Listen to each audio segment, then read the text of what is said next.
আসসালামু আলাইকুম এভরিওয়ান, সবাইকে জানাই ঈদ মোবারক। তো এখন যাচ্ছি নামাজ পড়তে। তো বেশি কথা বলবো না, চলুন মসজিদের দিকে যাওয়া যাক। সকাল 8টায় সবাই যাচ্ছি মসজিদে ঈদের নামাজ আদায় করতে।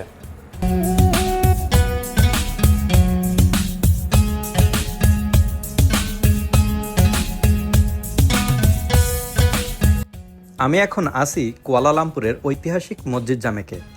এই মসজিদটা শহরের একদম মাঝখানে, দুইটা নদীর সংযোগস্থলে অবস্থিত, আর এর সৌন্দর্য সত্যি অসাধারণ। আজ এখানে ঈদের নামাজ পড়তে এসে একটা অন্যরকম অনুভূতি হচ্ছে। চারপাশে হাজার হাজার মানুষ, সবাই একসাথে আল্লাহর কাছে দোয়া করছি।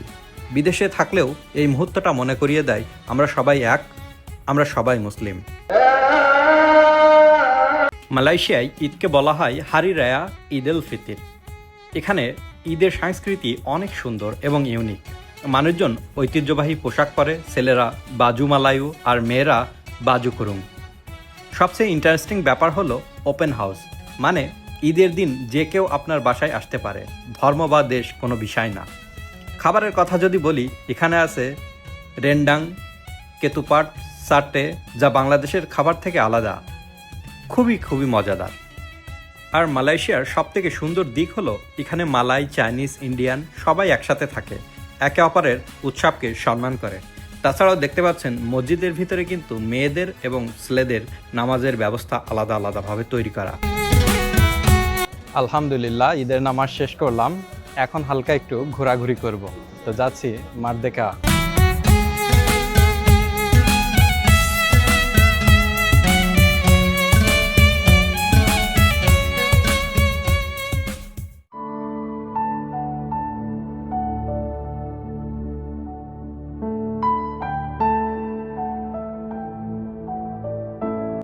দেখতে পাচ্ছেন জায়গাটা কত সুন্দর, সবাই নামাজের পরেই এখানে চলে আসছে।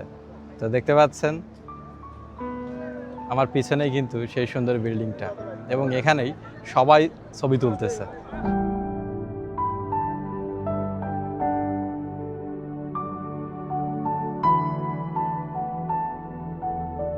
এই জায়গাটা মারদেকা স্কয়ারের পাশেই, আর রাতের বেলায় এর সৌন্দর্য সত্যি অসাধারণ। লাইটে আলোকিত এই বিল্ডিংটা মালয়েশিয়ার ইতিহাসে একটা গুরুত্বপূর্ণ অংশ। বিশেষ করে এর ক্লক টাওয়ারটা অনেক বিখ্যাত।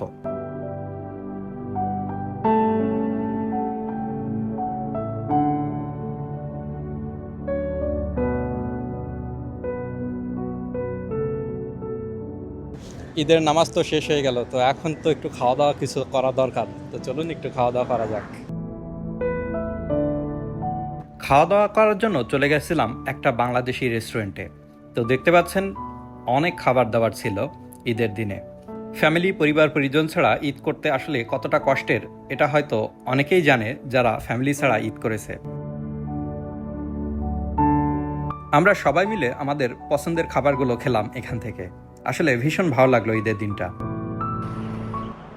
সবাইকে আবারও ঈদের শুভেচ্ছা জানিয়ে ভিডিওটা শেষ করতেছি। ঈদ মোবারক, ভালো থাকবেন, সুস্থ থাকবেন, ধন্যবাদ সবাইকে।